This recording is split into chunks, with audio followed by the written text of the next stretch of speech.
할렐루야. 이제 여섯 번째 나팔 환상이 드디어 이르렀습니다.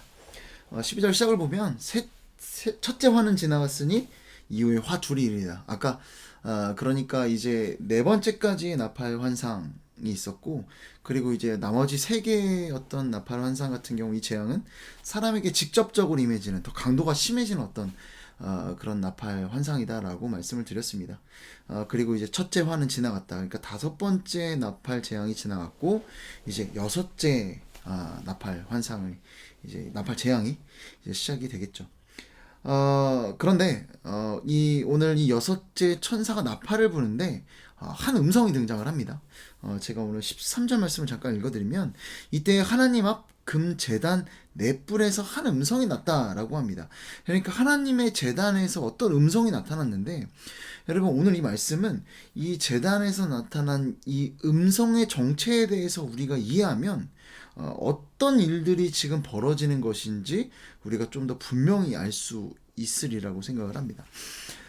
과연 제단에서 나타난 음성은 뭘까? 여러분 사실 계시록에 이미 제단에서 나타난 음성이 있었던 것을 아마 기억하시는 분도 있고 기억하지 못하시는 분도 있을 것 같아요. 근데 한 번이 아니라 몇 번 등장을 했으니까 아마 계속 같이 말씀을 따라오신 분들은 기억하시리라고 생각을 합니다. 계시록 6장입니다. 9절과 10절 말씀을 제가 읽어드리겠습니다. 다섯째 인을 떼실 때에 내가 보니 하나님의 말씀과 그들이 가진 증거로 말미암아 죽임을 당한 영혼들이 제단 아래에 있어 큰 소리로 불러 이르되 거룩하고 참되신 대주제여 땅에 거하는 자들을 심판하여 우리 피를 갚아주지 아니하시기를 어느 때까지 하시려 하나이까 하니. 아멘. 그러니까 다섯째 인 환상 때였죠. 어떤 일이 있었습니까? 하나님의 말씀과 증거로 말미암아 죽임을 당한 영혼들이 어디에 있다? 제단 아래에 있습니다. 자, 그런데 그들은 뭐예요? 결국 하나님의 말씀과 증거로 죽은 자들, 그러니까 성도들을 이야기하는 거죠. 환난 가운데 이 불의한 세상에서 하나님 말씀대로 살아가다 죽은 이 성도들이 등장을 합니다. 자, 그런데 이 성도들, 이 죽임당한 성도들의 음성이 나옵니다. 그들의 신원이, 그들의 기도가 나타납니다. 여러분 뭐예요? 땅에 거하는 자들을 심판하여 우리의 죄를 갚아주십시오. 자, 그러니까 이 심판이 과연 뭘까? 이 어떤 하나님의 공의와 하나님의 영광이 드러나기를 바라는 성도들의 그런 신원인데, 자, 그런데 이것은 그냥 단순히 그들의 원한을 갚아달라는 그런 것이 아니라 진짜 하나님의 공의가 임하는 그때를 바라는 성도들의 기도다라고 말씀드렸습니다.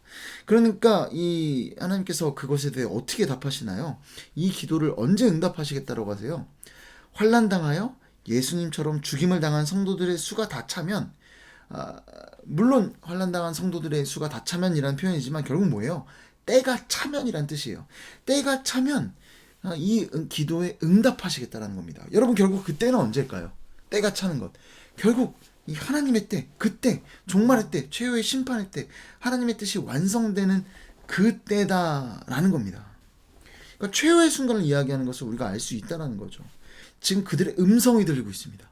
어떤 음성일까요? 이것은 과연 어떤 내용일까요? 우리는 쉽게 뭘 생각할 수 있겠어요? 성도들의 기도고 신원이지만 최후의 뭔가, 그들이 원했던 그것이 이루어지는 뭔가가 나타나지 않을까 짐작해 볼 수 있습니다. 그럼 정말 그런 일인지 한번 살펴보자고요. 14절 말씀을 보면 이 나팔 가진 여섯째 천사에게 말하기를 큰 강 유브라데에 결박한 네 천사를 놓아주래요. 자, 그러니까 이 성도들이 얘기하는 거예요. 그렇게 이 원수를 갚아달라. 하나님의 공의가 이루어지게 해달라. 그때 정말 하나님의 때가 빨리 오길 바란다라고 했던 그 성도들이 얘기하는 게 뭐예요? 네 천사를 놓아주라고 합니다. 자, 그럼 네 천사를 놓아주는 것은 뭘까? 어떤 일이 벌어질까? 뭐 이후에 뭐 유브라데나 이런 것은 나중에 이 16장에 가서 더 자세하게 설명을 해드리겠습니다. 이제 아마겟돈 전쟁에서 나타나는 건데 최후의 전쟁이죠.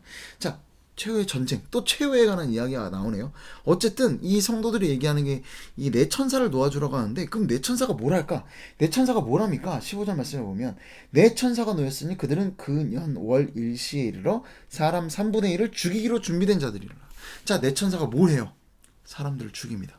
아까 제가 성도들이 원하는 게 뭐였다라고 말씀드렸어요? 피의 어떤 그걸 갚아달라. 결국 이거는 그냥 단순히 자신의 원수를 갚아달라는 것이 아니라 최후의 어떤 그런 심판, 공의, 이런 것들에 대한 이야기다라고 말씀을 드렸어요. 자, 결국 이 얘기는 뭐냐면 결국 이 성도들의 신원이 응답되는 것이 뭐예요? 내 천사가 놓여짐으로써 나타난 일들이라는 겁니다. 결국 사람 3분의 1을 죽이는 건 뭐에 대한 이야기예요? 최후의 심판에 관한 이야기다라는 겁니다.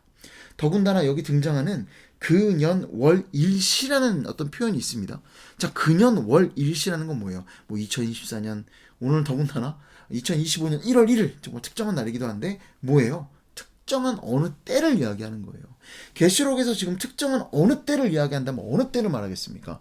도적처럼 임하는 그때, 주님께서 오시는 그때, 최후의 순간, 최후의 심판, 마지막 종말의 그때를 이야기하고 있다는 거예요.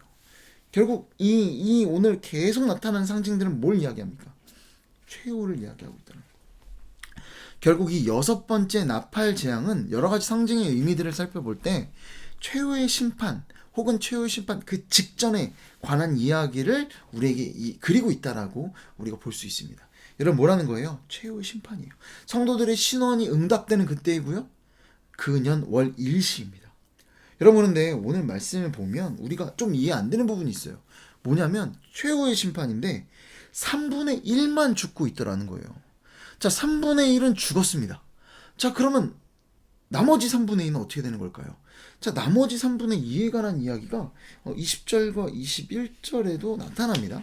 20절, 21절 말씀인데 이 재앙에 죽지 않고 남은 사람들은 손으로 행한 일을 회개하지 아니하고 오히려 여러 귀신과 또는 보거나 듣거나 다니거나 하지 못하는 금, 은, 동과 목석의 우상에게 절하고 또 그 살인과 복술과 음행과 도둑질을 회개하지 아니하더라. 아멘. 자, 계속해서 말씀드리고 있습니다. 이 6번째 나팔 환상은 뭐라고요? 최후의 심판이다 라고 말씀드렸어요. 자, 결국 이 심판은 성도들을 향한 그런 게 아니라 믿지 않는 자들을 향한 심판입니다. 심판이에요. 사실상 결말이 난 거나 다를 바 없어요. 자, 그런데 3분의 1을 죽었어요. 이해가 돼요. 자, 그런데 나머지 3분의 2에 대한 이야기가 좀 이해가 되지 않습니다. 자, 이들이 어떻게 된다라는 거예요? 손으로 행한 일을 회개하지 않고 오히려 여러 귀신 또 복거나 뭐 금, 은, 동, 목석 우상 숭배한다. 죄를 여전히 짓는 자, 죄를 회개하지 않는 상태에 있다라는 거예요. 이게 뭐예요? 여러분 이들은 어떤 상황이었어요? 이전에 이들은 지금 계속해서 말씀드리지만 성도가 아니라 심판받는 믿지 않는 자들에 대한 이야기라고 말씀드렸습니다. 이 자들은 원래 어땠었겠어요? 그들은 원래도 죄를 짓고 있었고 우상을 숭배하던 자들입니다. 자, 그런데 최후의 심판이 벌어졌는데 그들에게 벌어진 일이 뭐예요? 그 상태 그대로라는 겁니다. 죄 짓고 있는 그 상태 그대로라는 거예요. 이게 지금 뭐라는 거예요? 여러분 최후 심판이라는 거예요. 결말의 모습이다라는 겁니다. 여러분 뭔가요? 여러분 여전히 죄 짓고 있고 여전히 우상 숭배하는 것 끝까지 회개하지 않는 그 상태로 내버려져 있는 것 이것이 뭐라는 거예요? 하나님의 심판이고 하나님의 진노라는 겁니다. 여러분 뭐예요? 하나님의 진노의 모습은 하나님께서 그냥 그대로 내버려 두신다는 거예요. 그냥 죄 그대로 내버려 두시는 것 이것이 하나님의 진노이자 하나님의 심판인 줄로 믿으시기 바랍니다. 여러분은 뭐가 들어오세요? 여러분 한번 이걸 가지고 한번 상상을 해봤으면 좋겠습니다. 이를테면은요, 여러분의 자녀가 예수님을 떠났습니다. 신앙으로부터 완전히 떠나서 세상의 돈과 명예로 살아갑니다. 여러분 그러면 여러분은 그 자녀가 어떻게 되길 바라세요? 계속해서 돈 잘 벌고 사회에서 잘 나가며 평생 살아가길 바라십니까? 아니면 하다가 완전히 넘어져서 당연히 잘 될 줄만 알았던 게 완전히 그냥 망해버리고 그러길 바라십니까? 여러분 예수님을 떠났는데 잘 풀린다. 뭔가요? 그게 끝까지 잘 풀린다. 아무 문제가 없다. 이거 뭐예요? 하나님께서 내버려 두시는 겁니다. 그냥 여전히 우상 숭배하고 있고 죄를 저지르고 있는데 하나님을 떠난 상태 그대로인데 회개하지 않는 상태로 그대로 계속 간다.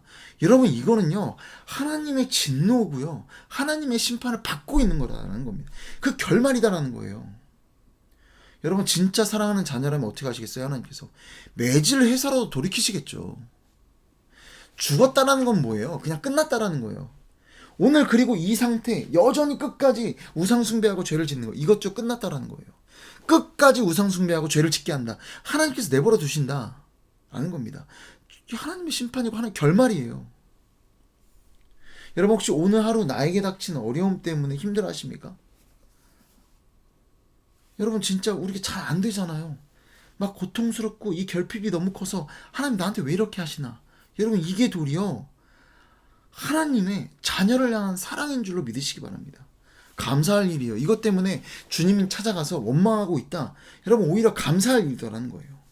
하나님을 떠나 있음에도 불구하고 모든 게 너무 잘 풀려서 하나님 찾을 이유가 없다. 여러분 이 상태를 도리어 경계하시기 바랍니다. 여러분 하나님을 떠나 있다라는 게 무슨 주일 성수 안 한다라는 이런 차원의 이야기인가요? 여러분 주일 성수 열심히 해도 하나님 떠나 있을 수 있잖아요. 교회는 다니지만 진짜 하나님이 내 삶에 없는 그런 수가 있잖아요. 여러분 그러면 어떻게 돼야 돼요? 우리 삶에 문제가 생기든지 해야죠. 모든 게 세상 가운데 잘 풀리면 안 되는 거죠.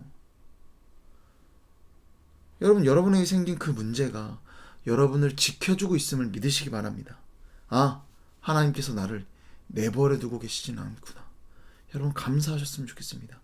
이것이 우리의 소망이 되었으면 좋겠습니다. 이제 2025년 새해가 밝았습니다.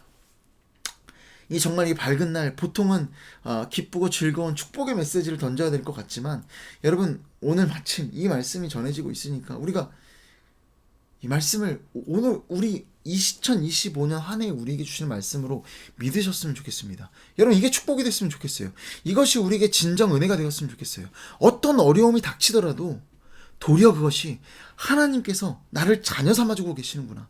나를 돌이키시기 위한, 나를 그래도 하나님의 기도의 전으로 붙드시기 위한 하나님의 방편이구나. 믿으시기 바랍니다. 나를 그냥 내버려 두시지는 않으시구나. 나를 당신의 자녀로 삼고 계시는구나. 여러분 믿으시기 바랍니다. 그것이 도리어 은혜가 돼서 2025년 한 해 좋은 일들이 있을 때는 그냥 자연스럽게 좋을 거 아니에요. 너무나 막연하게 좋은 것이 좋은 게 아니더라고요. 도리어 그때 나를 붙들고 하나님의 곁으로 인도해 주시는 그 하나님의 은혜, 그 하나님의 채찍질, 좋은 것들도 하나님의 편으로 이끄실 수 있겠죠. 아 정말 하나님이 하셨구나. 내가 정말 내 능력으로 아무것도 할 수 없는 그런 상태인데 하나님이 은혜를 부어주셨구나. 이것도 하나님의 은혜고 하나님을 찾는 길이겠죠. 여러분 어떻게 되든지 간에 하나님이 나를 내버려 두시지 않는 2025년 한 해가 되기를 소망합니다. 좋은 일들도 좋고요. 나쁜 일들도 좋고 정말 아무것도 아닌 그런 일들조차도 모든 것이 합력하여 선을 이루시는 하나님의 그 은혜 안에 계시는 저와 여러분 되었으면 좋겠습니다. 그 모든 일들을 통해서 하나님의 곁으로 계속해서 찾아오게 되어지는 그런 복된 한 해, 어떤 일들이든지 간에 하나님을 찾게 되는 그런 복된 한 해 살아가는 저 여러분 되길 소망합니다. 기도하겠습니다. 사랑과 은혜가 풍성하신 하나님 아버지, 하나님의 진노가, 하나님의 심판이 죄 짓는 그 모습 그대로 내버려 두시는 것임을 오늘 말씀을 통해 깨닫습니다. 주님, 2025년 이 한 해 하나님 우리를 내버려 두지 말아 주시옵소서. 정말 이 하나님의 놀라운 복된 은혜가 필요할 때는 그 복을 주시고, 그것이 아니라 채찍이 필요할 때는, 훈육이 필요할 때는 하나님께서 훈육해 주셔서 다시금 돌이켜 하나님을 찾을 수 있는, 정말 어느 때건 내버려 두시지 않는 하나님의 그 은혜를 경험하는 2025년 한 해가 될 수 있도록 주께서 은혜 베풀어 주시옵소서. 이 모든 말씀 사랑이 많으신 예수 그리스도의 이름으로 기도드립니다. 아멘.